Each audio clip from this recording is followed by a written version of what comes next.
Yeah, and what a fun match here. There's a fun video. I think it was from maybe the late '90s, but Johnny Archer and Matlock did like a king of the bar box. They did like a little training and exhibition type. I think it's still on YouTube. You can find it. But it was actually Peggy that showed me it.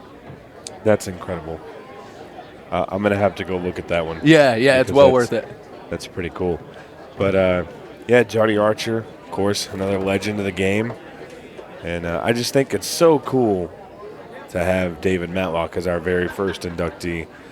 David made his debut here just 51 weeks ago, almost a year to the day. And ever since then, he has not missed an event. And him and Peggy, his wife, are just, they really are the best. They got to play in the mixed pairs, the inaugural edition of the mixed pairs in Louisville, Kentucky. Oh, okay. And, you know, Dave's just a super good guy. I mean, he's a legend of the Peggy's an absolute sweetheart. He's a legend of the sport. He's a super good guy, so it couldn't be more well-deserved. I will quit boring you guys. Once again, huge congratulations to him. But there's a match going on, and it is Karen Lincoln and Johnny Archer at the table. Yeah, and a tough opening rack here for sure. I mean, that 12-14, it definitely is gettable. The 9 ball's a little tough. I want to open this here from Karen. But looks like it might still she still made have it. some legs. Yeah, she still made it. It's still her shot at the table. Or at least her team's. Yeah, and I don't know if he has a look at I believe it was the 11 ball, or the 12 ball there on the side. Looks pretty tight.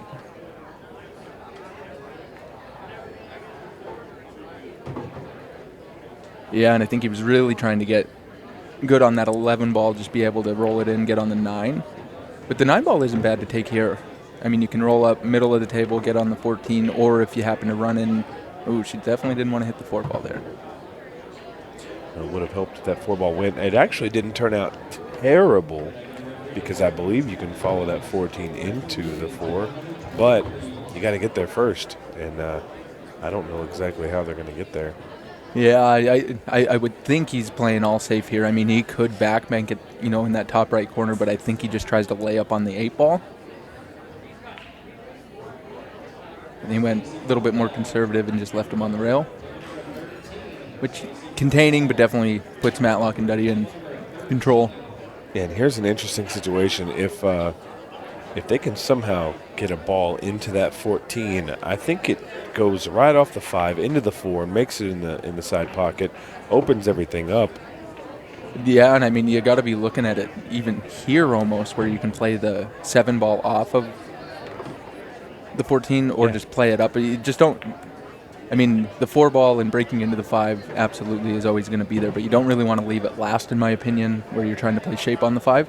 Especially when the 8 ball's so close to it. In my opinion, you don't necessarily want to be across the table, but it would be nice to be a decent amount of distance away from the 8 ball when you're shooting your last ball, because if you need to manipulate the cue ball a little bit, you don't want to have to maneuver it in a small area.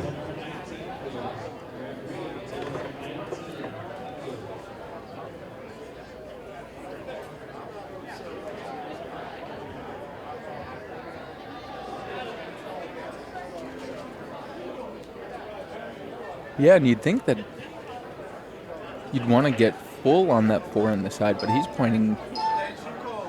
Oh, he's looking at playing the carom right now. So she's gonna kiss off the 5 into the 14 to make the 4, right? Yep. Yeah, and I mean, it does have, a lot of benefits for sure. It's going to send that 5 ball up towards the top right. Just like that. And I think that's a little too pacey. I mean, I don't think you had to send the 5 ball that much. It ended up good. It ended up all right. Yeah, the time clock definitely probably got him. Yeah. Just a little bit. Emily. It's got to slow down a little bit. Oh, that's perfect. Emily's had a little bit of experience with the time clock. She was in the finals of the Ladies Open in Boston. And played in the shootout here. Yeah, she took down that trophy, and she did play in the shootout here. So and had a women's open match on the table, too. That's right. So she's used to it.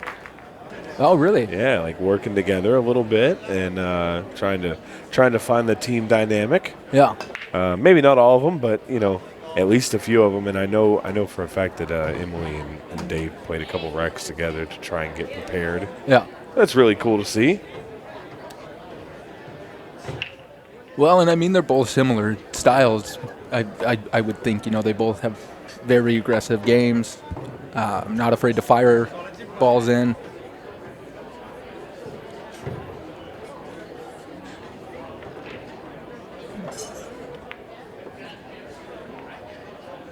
Oh, wow. No. How does neither one of those balls fall? Yeah, it almost looked like it came backwards. I mean, I thought he hit it perfect. Yeah, and I mean, stripes look pretty good here. There is just the issue of getting to the 11.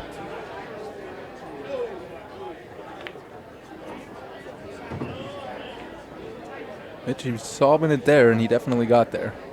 Little bit of a stretch.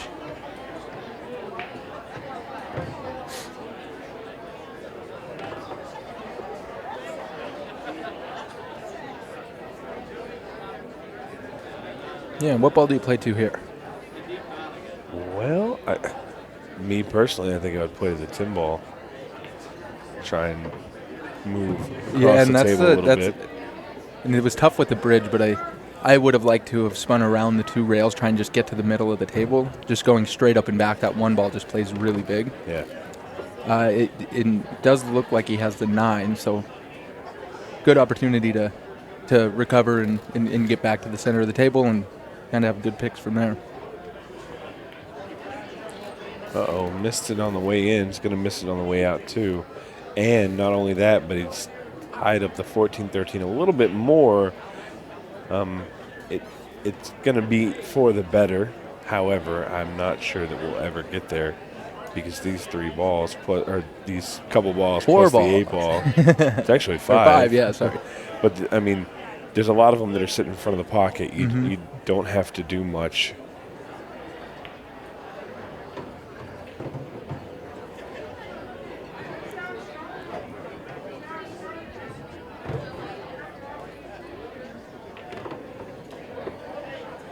Little bit of a surprising pivot, but it might be a case where he's thinking play those 2 balls up there first and then leave the 3 ball for last, just because there's a good chance that the 6 and the 2 will go at the same time. A little bit easier to make sure and play position if it was the case on the 3 versus the 8, but yeah, he's in good shape here. Roll anywhere to the middle of the table.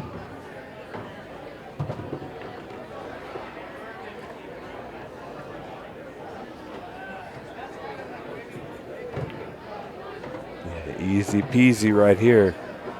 And the Hall of Fame inductee, David Matlock, and his partner, Emily Duddy, go up 2-0 in this race to 6. It is a 30-minute match clock with a 30-second shot clock. And since then, we've been, I'll call it best buds. He's always goes out of his way to say hello and talk to me. Yeah. So, and I'll tell the short version, but Dave was watching me break in Iowa first time I met him, and he came and asked what I was doing, so I kind of showed him. Then he started showing me some kick systems, and once he saw I was actually tracking, he spent probably an hour with me just showing me 2-rail, 3-rail, some different systems.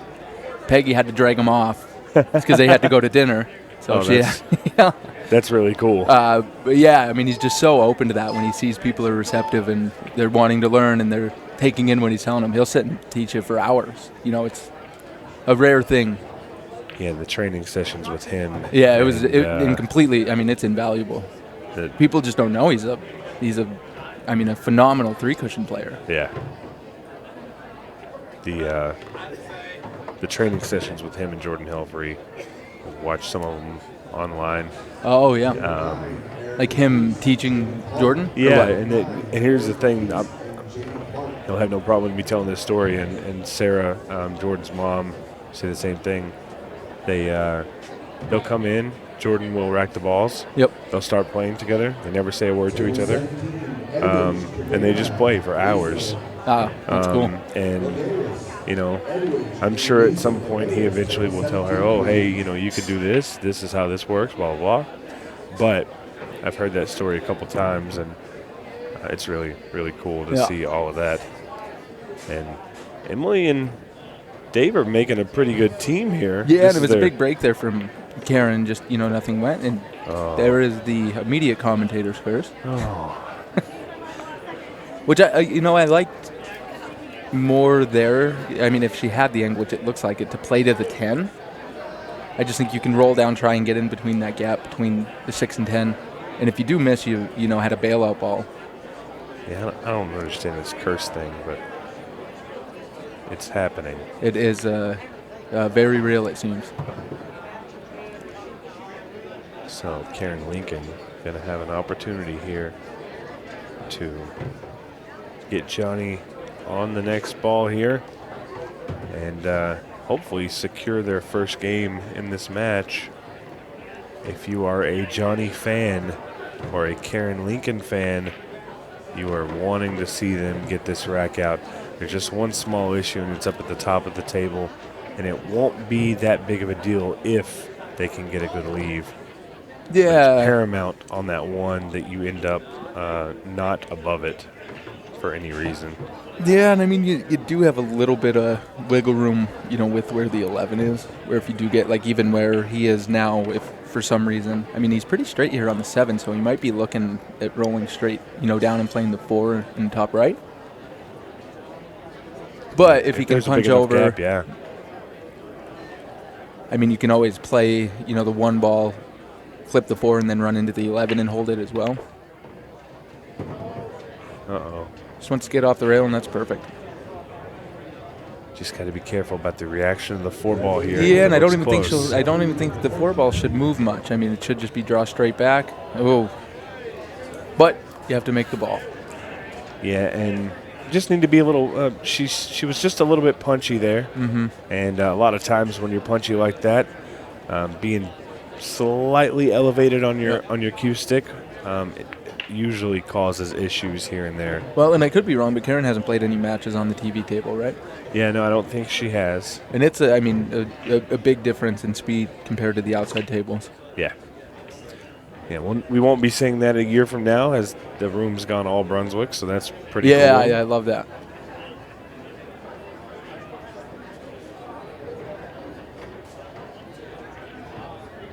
Is there a big difference in the tables between these Brunswicks and the ones that are coming out?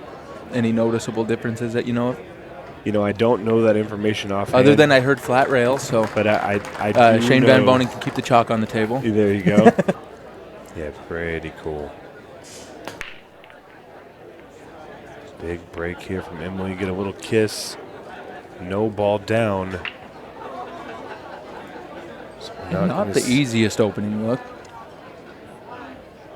Yeah, no. It seems like everything kind of crowded in the middle or up there at the top. Yeah, and so most likely see a shot here. I would guess the right in the side, or the 2 ball in the right-hand side, or the 7 ball, which he's lining up on now. Yeah, I can see Johnny wanting to deal with the 3 ball as soon as possible. Yeah, and there's quite a few issues here. But, I mean, that 3 does go in the top right. So I don't even think you have to break it out. Just roll up here, play it in the top right corner.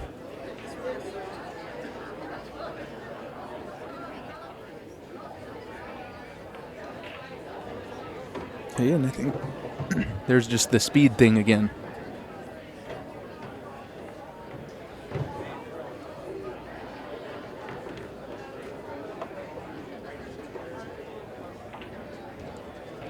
See, and I like him to try and spin 3 rails and go into the 1 and 6, in which he did there. Yeah, and hit that great. Do you think it opened up the 6 enough where it goes in the bottom right? It's possible. It's really hard to tell. I think that's one of those where we probably won't know. Or, I mean, he's really close to being able to shoot it now in the bottom left. Yeah.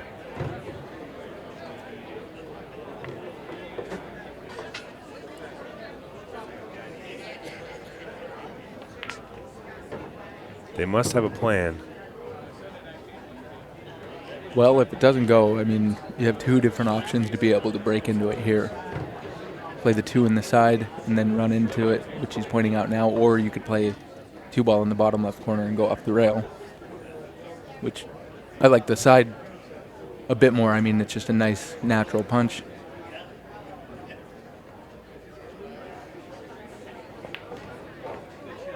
Yeah, and a great shot there.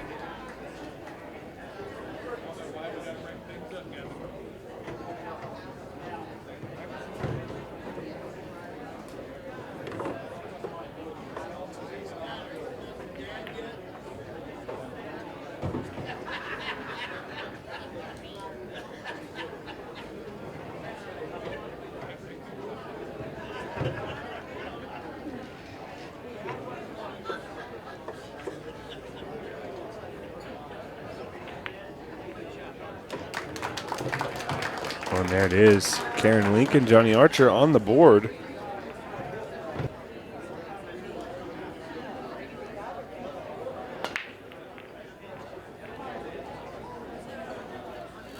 Big break, but no ball down. And this is shootout rules. 8 ball on the break is a win, correct? Correct. Or 8 ball and scratch is a loss? Yes. So golden breaks and golden ducks are in effect.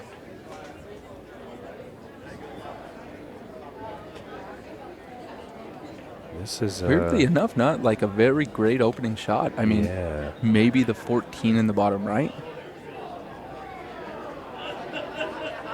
Oh, and he's good on the 10 ball. Yeah, and I mean, ooh, good little rub there. Stripes don't look too bad. That 9 ball over by the 7 is one that you'd like to get to early, which he was trying to there. A bump on that 8. You wanted to bump it a little more if you were going to. I'm a little surprised he's not shooting at the 9 ball.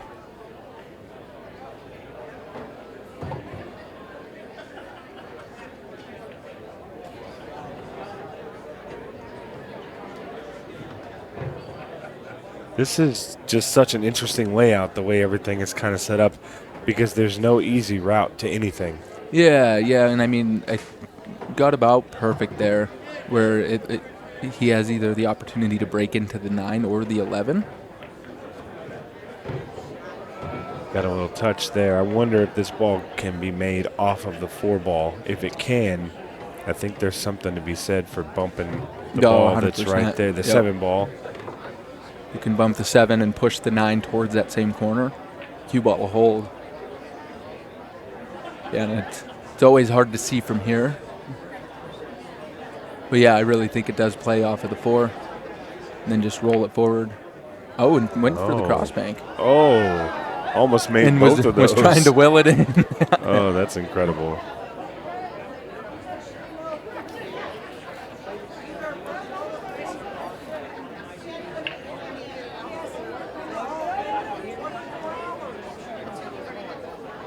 So a good open look for Karen and Johnny.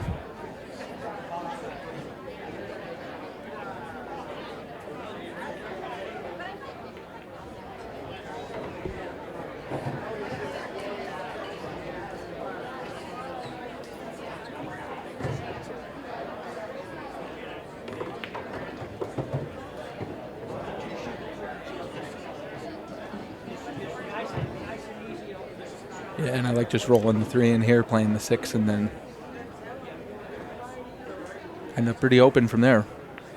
End up on the 1 in the side.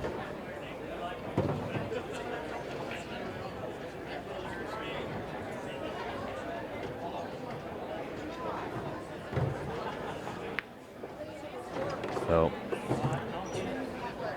this is it's about as simple as it could be. Yeah, compared yeah, to and the this run is- that Emily and Dave were working on. This Yeah, is and it was just a tough rack from the break. I mean, everything, like you mentioned, it wasn't laid out great. You always had to kind of nudge balls and play shape on those same balls that you're either breaking out.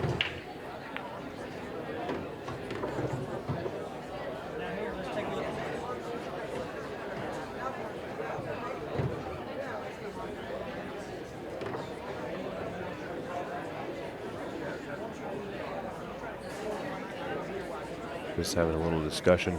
You know, they have to think about this because here in about 45 seconds, they will not be able to sit here this long and discuss what's going on because we are almost to that 15-second shot That's clock. a shot that I liked. Johnny was looking at following forward. It was just kind of a little bit of a tricky angle. Yeah, good out there. Referees. Yeah, it was. I mean, it was the funnest match I've ever lost. weirdly enough, weird to say. Uh-oh. Oh, no. Oh, no. Oh. Oh, no. It's a golden duck. Dave Matlock and Emily Duddy are going to lose the rack after the cue ball goes off the table, and that dreaded 15-ball bump has cost them a rack.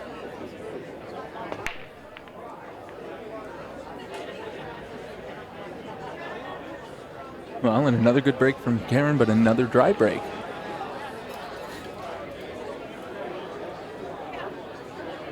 I mean, this, it's been such a crazy, and there you hear it, 15-second shot clock now in play is what Rich Rhodes just said. Yeah, now another case where they have the opportunity to turn the momentum back around. Good open table. Oh, and a big miss there from Emily.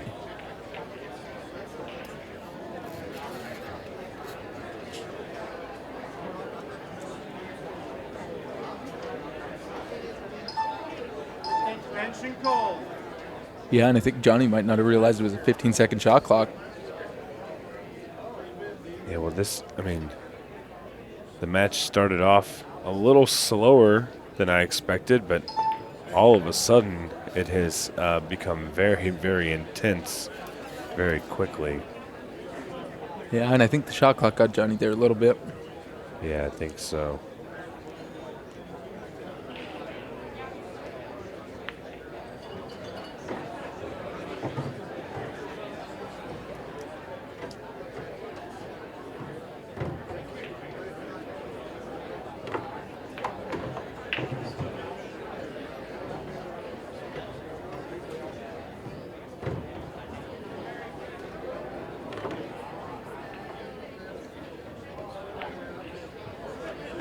Little surprised he went back and forth instead of holding, but he hit it great.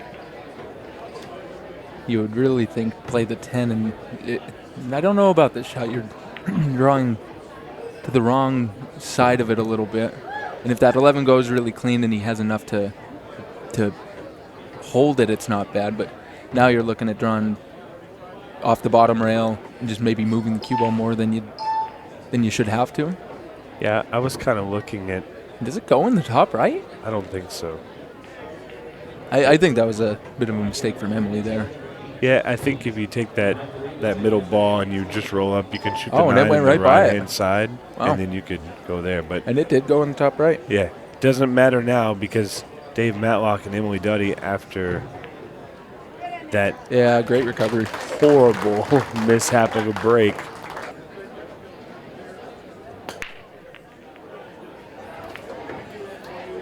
oh, I thought the 8 ball might have had a chance, but it's just a little high, and this is a messy rack.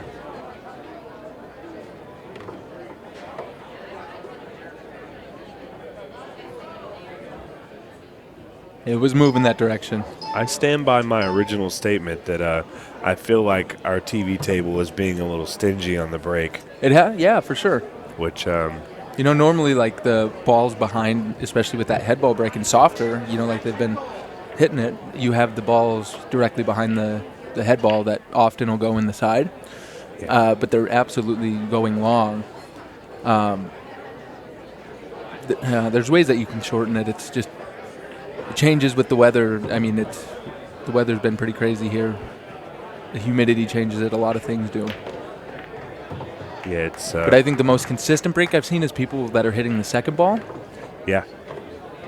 And not overpowering 100%. it. A lot of people who are hitting the second ball and they're not having success, it's because they're hitting it very, very hard. Yeah.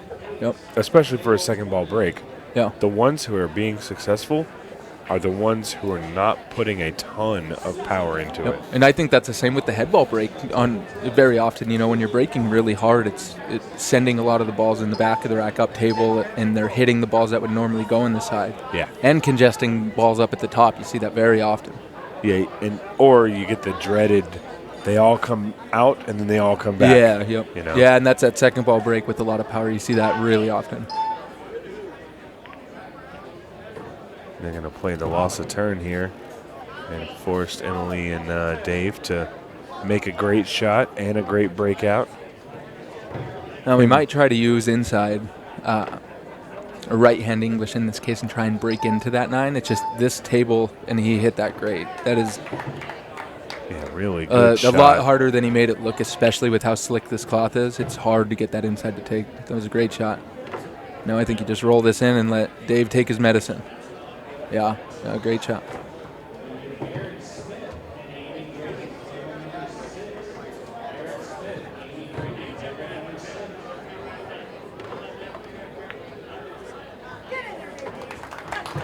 Yeah, great out there. And you hear a little bit of emotion from Emily Duddy there with the firm yes. But I don't think he's pretty quiet in general, I guess.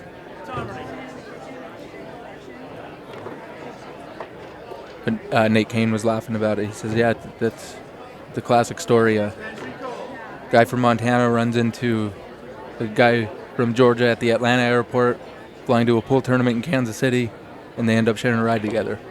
Pretty funny. Yeah.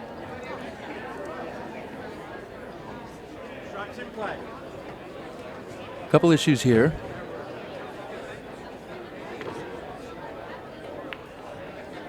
And another big miss from Emily. Man, and solids really look pretty good here.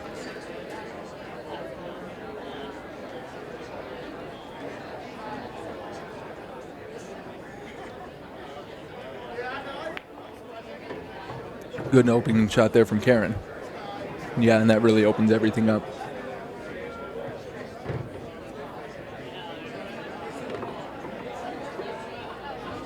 Doesn't want to roll behind the 12.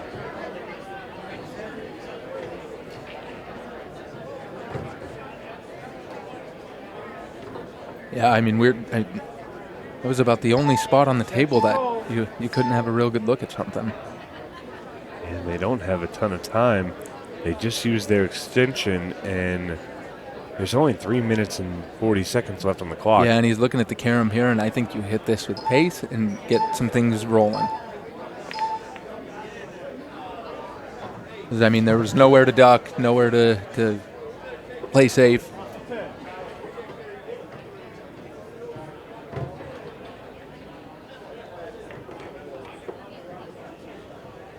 And what a good shot there by Dave. Hope we rolled a touch. This is pretty difficult.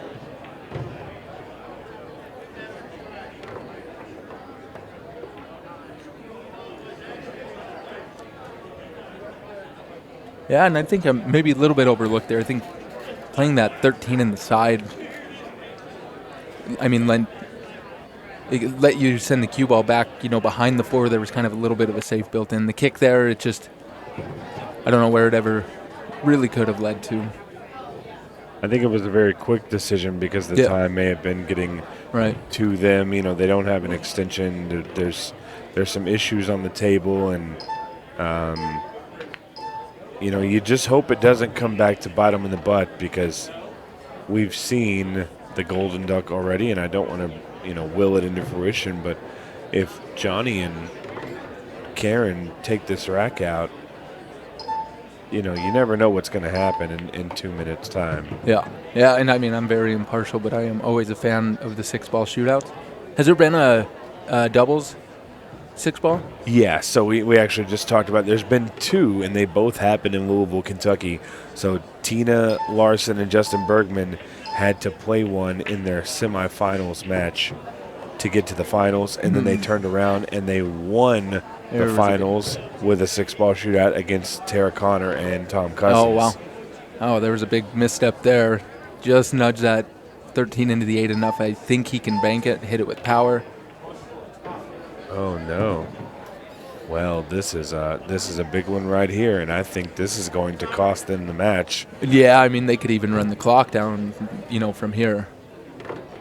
I think one thing Dave doesn't quite have a great understanding of yet is just when you got the lead, just slow everything down. Yeah, I mean, they could let the clock run out. Granted, I mean, you run out, you win the match too. But you're giving the opportunity that if a mistake does happen, there's a big difference between a minute left on the clock versus 10 seconds, right? Yeah, he does know that that's what he's supposed to do because he did it a little bit yesterday, but he doesn't always, do it. But it's not going to matter. Yeah. Because here's the thing, guys. Dave Matlock and Emily Duddy are headed into our semifinals, and what a great match that was. Well, welcome back down to Arena. Let's get a few words with our latest semi-finalist. Dave, Emily, congratulations on making it through. Emily, I'll come to you first. You've had a few different partners. How did playing with Dave rank out here? Because it looked like you gelled really, really well. Yeah. No, tonight was great. Dave is an amazing player and a legend, of course. I was really honored to be paired with him. And, I think we were totally locked in. We got to practice the last couple of days together and felt good. We're both left-handed. We both love to bank. I mean, that's a good matching, right? Good pairing, so. It sounds like a really good partnership, Dave. Obviously, you've been a champion in this event. New partner this time as well. Obviously, Jordan not available, but good partnership. Oh, yes, very good. Yeah. We played pretty well together there. Much easier with the left-hander. It's all about being a left-handed. Yeah, no, it is. It is easier. It's you don't have to rethink things and worry about position. But yeah, besides a few little things, I think we were really in sync. Dave, I've got to come to you. Obviously, in the break, we announced you as our first inductee into the Ultimate Pool USA Hall of Fame. How much did that mean to you? Because it means a lot to us. It means everything to me. I'm still don't know what to say. I'm still pretty emotional about it, but it means a lot.